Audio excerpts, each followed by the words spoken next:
여러분 안녕하십니까? 팡터바에 잘 오셨습니다. 오늘 팡터바 42번째 시간이고요. 목소리 상태가 좀 고르진 않네요. 하여간 마태복음 10장 1절부터 15절까지 말씀을 생각하도록 그렇게 하겠습니다. 예수님이 제자 부르신 그런 부분이에요.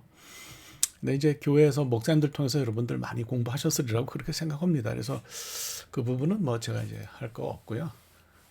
조금 생각을 좀 해야 될 부분, 새롭게 들여다보면서 생각을 해야 될 부분들, 그런 것이 있으면 그거 이제 같이 생각해 보도록 하겠습니다. 먼저 이제 말씀드릴 것이 복음서를 쭉 다 보시고요. 마태복음 10장 2절부터 4절까지, 마가복음 3장, 누가복음 6장, 또 사도행전 1장에 보면은 예수님 제자의 이름이 나오잖아요. 근데 이제 이게 이름이 좀 달라요, 다. 그래서 여러분들이 좀 헷갈리실 수 있는 것 같아요. 어쨌거나 좀 일반적으로 제자에 대해서 알아야 될 것만 조금 그림 보면서 말씀드릴게요. 우선 베드로라고 하는 이름은 이제 헬라 이름이니까 히브리 이름으로는 시몬 그렇게 부르는 거죠. 그래서 1번과 11번 같은 시몬이라는 이름 가진 사람이 두 사람이 있었어요. 그다음에 이제 3번과 9번 야고보죠. 제임스 야고보인데 세베대 아들 야고보가 있고 알페오의 아들 야고보가 있죠. 그래서 그거 이제 구별을 좀 하셔야 될 것 같고, 그 세베대 아들 야고보는 이제 큰 야고보라고 부르고, 알페오의 아들 야고보는 이제 작은 야고보라고 우리가 그렇게 부르는 거죠. 그다음에 이제 10번에 보면 다데오가 있는데 AKA, 그러니까 as known as 유다로 알려져 있는 그런 사람인데, 12번에 보면 이제 가룟 유다가 또 있잖아요. 어쨌든 이렇게 하고서라도 이것이 일반적으로 우리가 가지고 있는 그 마태복음에 의한 예수님 12제자 이름이거든요. 근데 이제 다른 복음서는 조금 달라요. 그래서 이거를 일반적으로 이제 여러분들이 교회에서 이런 얘기들을 들으실 거예요. 충돌이라기보다는 복음서 저자들이 가지고 있는 어떤 그 개인 정보를 통해서 복음을 전하려고 하는 목적을 가지고 기자들이 복음서를 썼기 때문에 그걸 이해하면 된다. 그러니까 명단을 다르게 기록한 이유는 각자의 입장과 처지나 신앙적 관점이나 신학적 견해 등의 차이가 있기 때문에 이제 그렇다 이렇게 이야기들을 하고 설명을 합니다.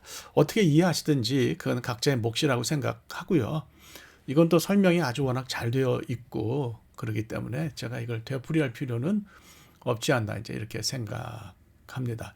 단지 이제 제 이해는 이렇습니다.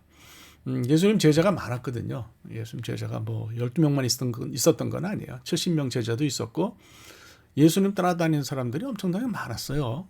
오병이어 사건 같은 것을 보면 엄청나게 많이 먹이셨는데, 거기 모인 사람들이 여자들까지 합치면은 한 2, 3만 명 가까이 되지 않았을까. 다 제자라고 볼 수도 있는 거죠. 무리도 섞여 있었지만은. 자, 그 중에서 탑 12에 들어가는 사람, 12명에 들어가는 사람에 관해서 복음서 기자들이 기록했는데, 이거를 보는 기준이 다 달랐을 수도 있는 거죠. 저는 그렇게 생각합니다. 예수님 제자를 12명 안에 집어넣는 사람을 이렇게 저렇게 확정 짓는다고 하는 것이 이상한 일인지도 모르겠어요. 요즘에 그 오디션 프로그램 많이 하는데 심사위원들이 여러 명 나오면 생각이 다 다르잖아요.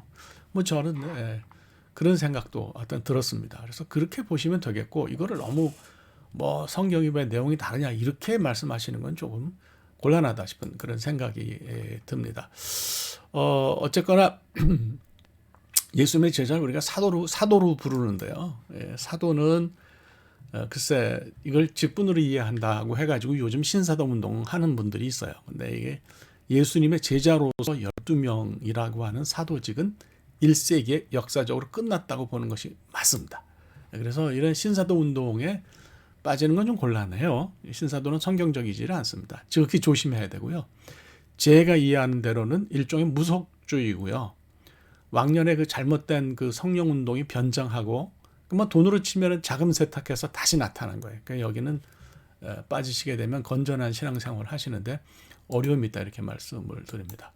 하여튼 그러나 12명은 12명이고 명단이 다르다고 하는 것은 얼마든지 누구든지 제자로서의 직능과 기능을 다 수행할 수 있다는 의미는 되지 않겠습니까? 그래서 오늘날 우리가 제자라고 하면 예수님의 12제자를 넘어서서 복음을 전하고 말씀대로 살려는 사람을 그렇게 우리가 제자라고 부르잖아요. 그러니까 이런 기능적인 면은 제가 볼 때 확장이 가능하다고 봅니다. 그래서 이거를 제자의 확대나 확장으로 우리가 연결해서 생각하면 어떨까 이런 생각이 들었어요. 그래서 오늘날 여러분 제자 훈련들 많이 받으시잖아요. 그러니까 이런 것도 다 그렇게 보면 좋겠다는 생각이 듭니다. 자, 그 외에 이제 조금씩 한번 생각을 같이 해보시자고요. 위에서 이제 탑 12 얘기했는데 12이라고 하는 숫자는 조금 더 언급할 필요가 있는 것 같아요. 왜 그러냐면 모든 복음서 사도행전까지 공통적으로 말하는 게 예수님의 제자가 12명이었다는 얘기거든요. 제가 생각할 때 12명은 굉장히 상징적인 숫자죠. 이스라엘 백성이 12지파였고요. 이런 상징적인 면이 요한계시록에 이르기까지 계속해서 지속되는 것을 우리가 이제 볼 수가 있는 거죠. 그러니까 저는 그래요. 12명 제자 의미가 있고 중요한데 12등 안에만 들면 되는 거예요. 12등 안에 드는 건 너무 신경 쓰지 말자는 말씀을 제가 좀 드리고 싶습니다.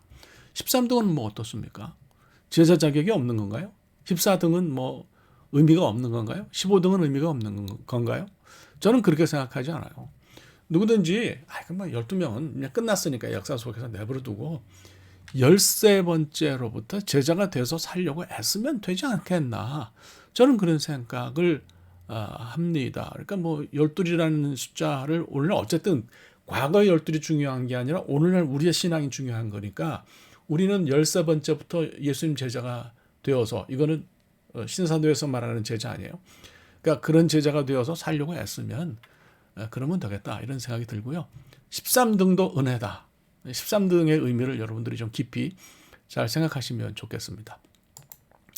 또 하나 생각하는 것이 이제 초기 기독교인들을 보면은 명단의 또 다른 공통점이라고 볼 수 있는데요. 복음서나 뭐 사도행전이나 명단의 공통점인데 죄다 남자예요. 죄다 남자고요. 거기다 다 팔레스틴 출신입니다.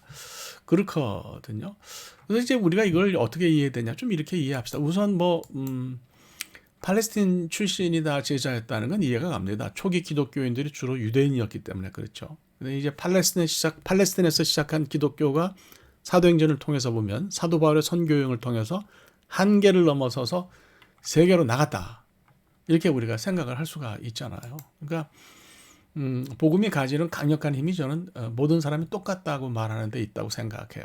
로마에서 보면 사도 바울의 편지에도 나오는데 노예 출신들이 교회에 많이 나온 게 다 이유가 있다. 이렇게 이제 볼 수가 있는 거죠. 저는 이제 뭐 여기서 굉장히 우리가 한 가지 생각해야 될 거는 이런 거라고 생각합니다. 교회가요, 이런 모든 차별과 차이와 어떤 그 신분을 넘어서서 하나가 될 필요가 있어요. 그러니까 사도행전 6장을 보면 교회 박해가 나오는데 이 박해는 물론 그 박해한 유대인들이 나쁘지만은 중요한 건 교회 내 분열이 있었다는 거예요.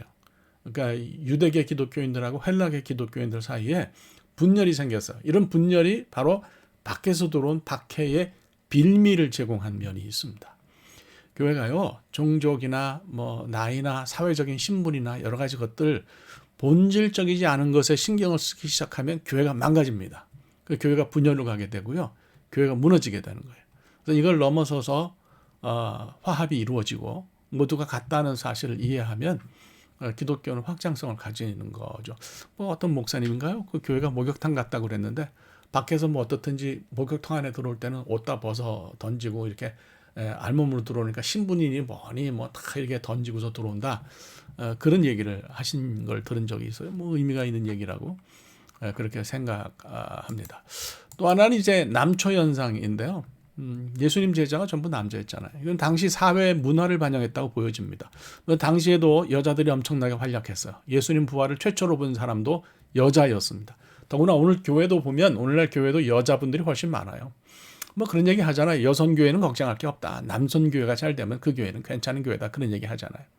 그러니까 이제 예수님 제자가 남자들로 이루어졌다는 건 남성 위주 문화니까 이제 그런 여건 속에서 그랬다고 볼 수가 없는 거죠. 근데 뭐 재미있는 생각도 납니다. 사실 남자들이 여자보다 신앙이 약하잖아요. 힘내라고 그런 건 아닌가 뭐 이런 우스개 생각도 납니다. 여러분 하여튼 중요한 건요. 여성들이 좀 더 실제로 활동하는 만큼 더 교회에 전면에 등장할 필요가 있다는 생각이 들어요. 교단 총회 어느 교단인지 총회 가보면 무채색 양복을 입은 그 중년 이후 남성들이 다 주로 모였잖아요. 여자분들도 요즘 총대가 되지만 숫자가 작아요. 처음에 미국에 왔을 때 유명한 신문 칼럼에서 이런 글이 난 걸 읽은 적이 있어요. 미국에서 여성이 법적, 경제적으로 남성과 동등한 지위를 누리려면 얼마나 걸릴까? 대답이 1,000 years, 1000년이에요. 이건 뭐 불가능하다는 얘기 아니겠어요? 미국에서 말이죠. 이런 그래도 뭐 여권이 그때보다 많이 신장이 됐어요. 제자가 모두 남자였으니까 그 이후로도 그러해야 한다고 말하는 건 제가 볼 때 수구적인 발상입니다. 저는 보수적인 신앙을 가진 사람이지만 수구는 싫습니다. 제자들 속에 여자들도 들어가야 한다고 저는 읽어야 된다고 보죠. 그래야 뭔가 달라지고 발전이 있지 않겠어요. 요즘 뭐 걸크러쉬라고 하는 사회 문화 현상도 있는데 교회도 실제로 여성들이 일하는 만큼 자기 권리를 행사하는 쪽으로 가면 좋겠다. 뭐 이런 생각이 듭니다. 자, 뭐 정리를 해볼까요? 세 가지인데요. 우선 첫째는 모두 제자로 살아야죠. 제자의 기능이 어떤 확대돼야 된다 이런 생각이 들고요. 그다음에 제자로 살면서 13등은 뭐 어떠냐? 13등도 좋다 이런 생각이 들고 마지막으로 여성들도 실제적으로 목소리를 높이시면 좋겠다는 생각이 듭니다. 자, 오늘 뭐 이렇게 여기까지 하면 될 것 같습니다. 대단히 감사합니다. 다음 시간에 뵙겠습니다.